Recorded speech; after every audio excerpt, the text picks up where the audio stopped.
Good evening friends.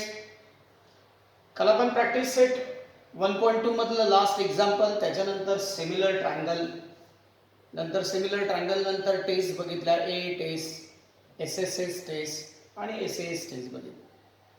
Similar triangle आणि नंतर त्या टेस्टवर आधारित आजचा प्रॅक्टिस सेट आपण 1.3 बघणार आहोत.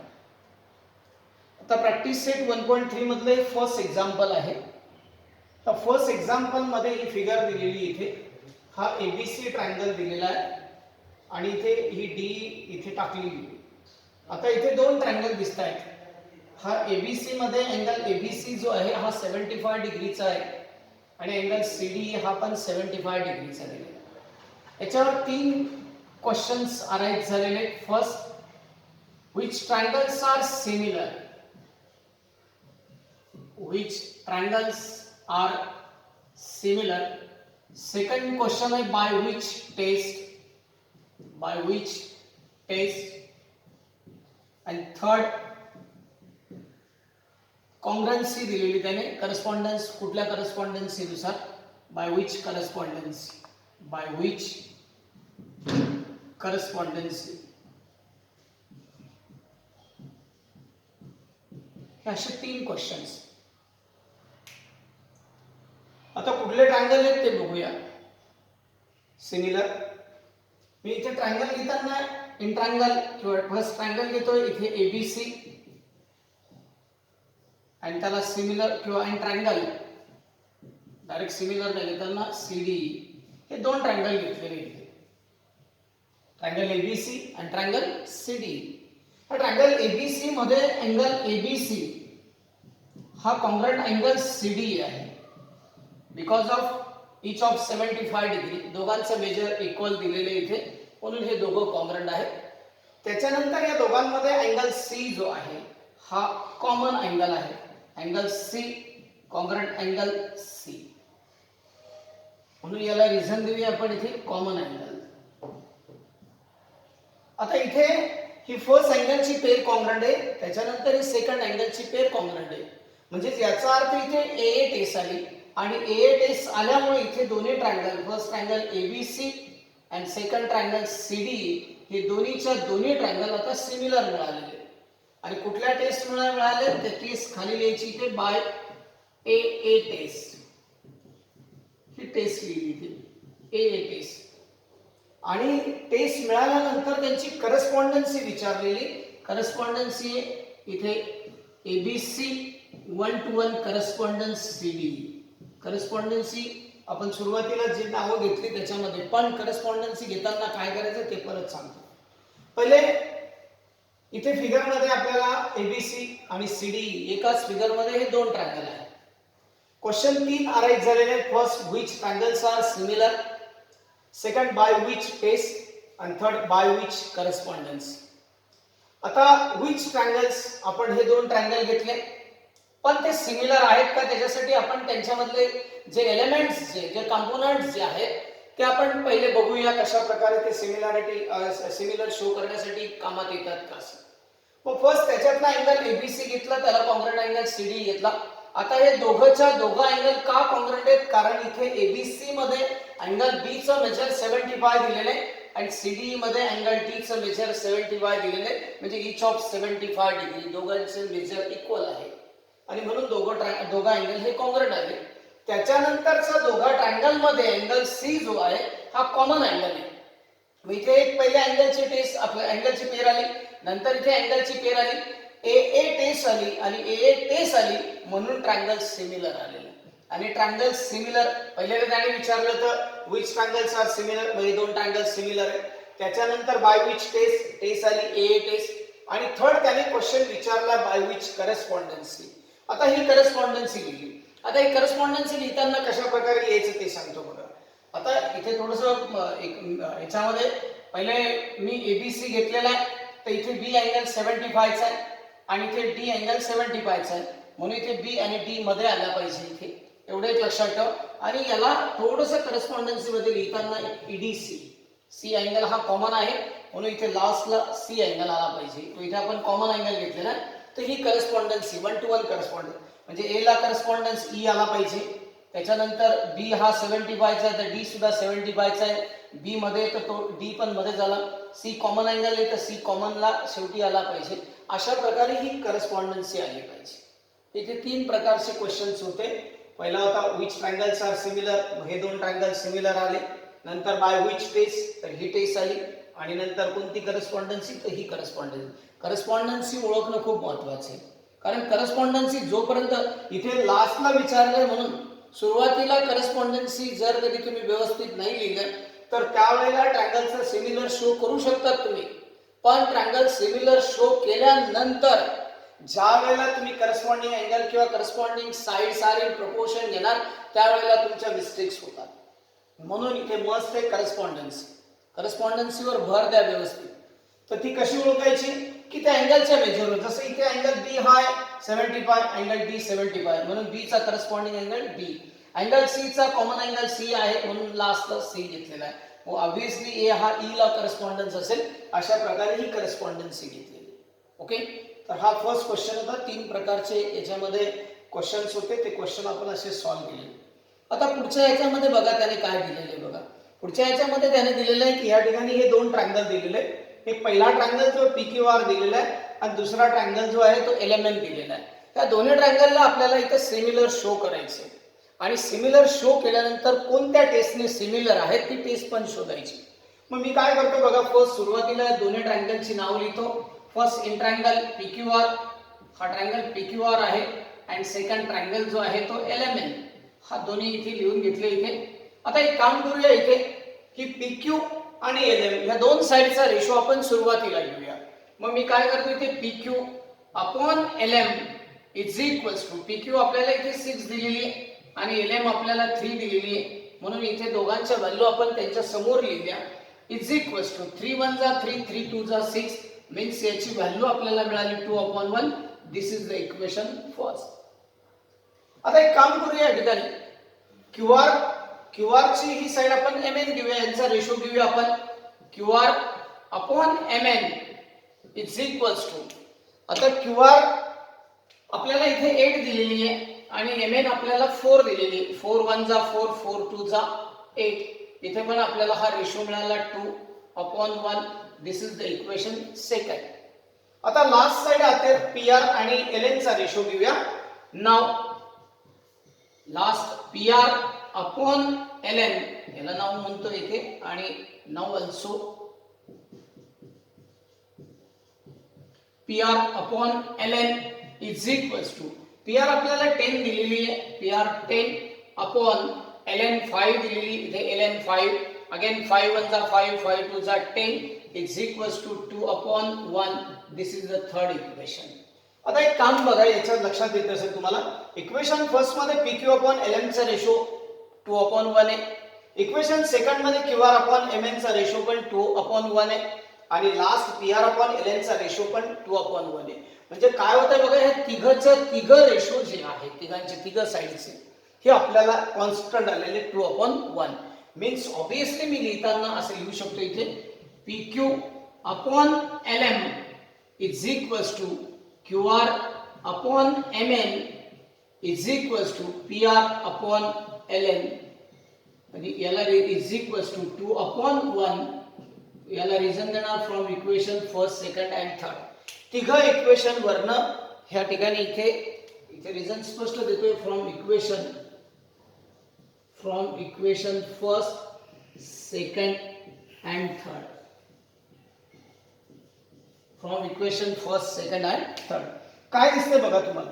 हे जे 2 ट्रायंगल घेतलेले दोन्ही ट्रायंगलच्या तिघ sides are in proportion. If sides are corresponding sides are in proportion तर त्यावेळेला ते दोघं ट्रायंगल हे सिमिलर असतात. कारण सिमिलर ट्रायंगलच्या 2 कंडिशन मी तुम्हाला काल सांगितल्या. If corresponding angles are congruent, if corresponding sides are in proportion. त्याच्यानंतर आपण टेस्ट शिकलोय, AA टेस्ट शिकलोय, नंतर SSS टेस्ट शिकलोय आणि नंतर आपण SAS टेस्ट शिकलोय. मग SSS टेस्ट मध्ये काय शिकलो आपण, if 3 sides of one triangle respectively congruent, if 3 sides of corresponding sides of 2 triangles are in proportion, म्हणजे 2 ट्रायंगलच्या corresponding sides are in proportion मध्ये असतील तर ते दोन ट्रायंगल हे सिमिलर असतात. मग इथे दोघं ट्रायंगलच्या करस्पॉन्डिंग साइड या प्रपोर्शन मध्ये आहेत, म्हणून इथे लिहिताना मी इथे दोन्ही ट्रायंगल जे आहेत, ट्रायंगल इथे फर्स्ट PQR आणि त्याला सिमिलर ट्रायंगल जो असेल तो ILMN, हे दोघंच्या दोघं ट्रायंगल आता इथे आपल्याला सिमिलर मिळाले आणि ती टेस्ट आहे बाय SSSS. इथे टेस्टचं नाव दिले मी SSS test. Why it is so? Because of corresponding sides are in proportion. म्हणजे दोन्ही ट्रायंगलच्या corresponding sides are in proportion मध्ये, आणि आर इन प्रपोर्शन मध्ये असल्यामुळे दोन्ही ट्रायंगल सिमिलर मिळाले. सिमिलर मिळाले म्हणजे कोणत्या टेस्टनुसार मिळाले? SSSS टेस्टनुसार. म्हणून इथे आपण अशा प्रकारे एकदम सिंपल एक्झाम्पल होतं, एक आपण इथे सॉल्व्ह केलेलं. तसं पाहायला गेलं तर हा एक्सरसाइज अतिशय सिंपल आहे. सिमिलर ट्रायंगल इथे 2-3च प्रकारचे क्वेश्चन्स राहतील तुम्हाला. फर्स्ट कुठले ट्रायंगल, नंतर सिमिलर, आणि त्याच्यानंतर कोणती टेस्ट, एवढंच ओळखायचं याच्यात, बाकी काही नाही. टाइम लिमिट नाही कशावर? तर हे 2 एक्झाम्पल इथे मी व्हिडिओ टाकेल तुम्हाला, त्याच्यामध्ये तुम्ही नंतर रायटिंग करून घ्या. रायटिंग मात्र आवर्जून करा. ओके, चला हे दोघंच्या दोघं मी आता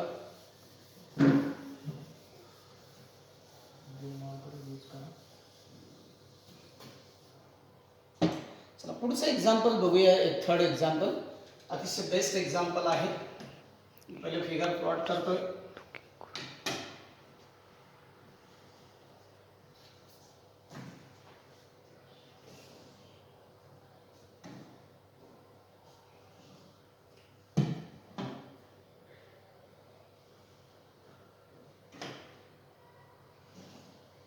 इथे पण 2 ट्रायंगल दिलेले आहेत आपल्याला. फर्स्ट ट्रायंगलचं नाव आहे PQR आणि सेकंड ट्रायंगलचं नाव दिलेलं आहे आपल्याला ह्या ठिकाणी ACB.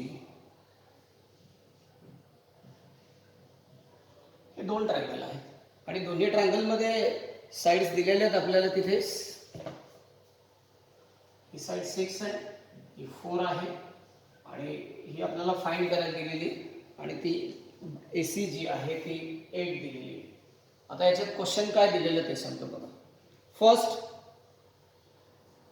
हा PQ आणि AC हे दोन्ही ग्राउंडवर परपेंडिक्युलर आहेत आणि हा पोल आहे. PQ पण आणि AC पण हे दोन्ही पोल आहेत.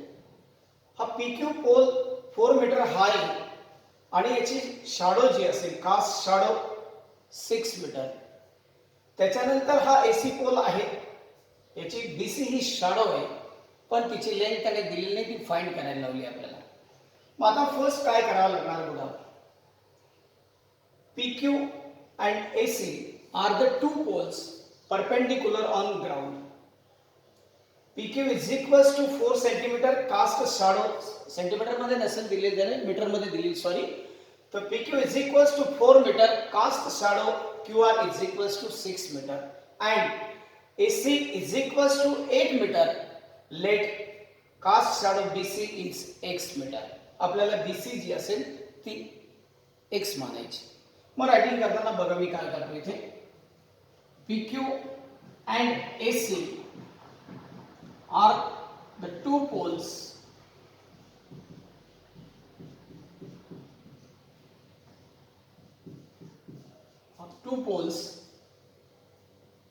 PQ is equals to 4 meter, cast shadow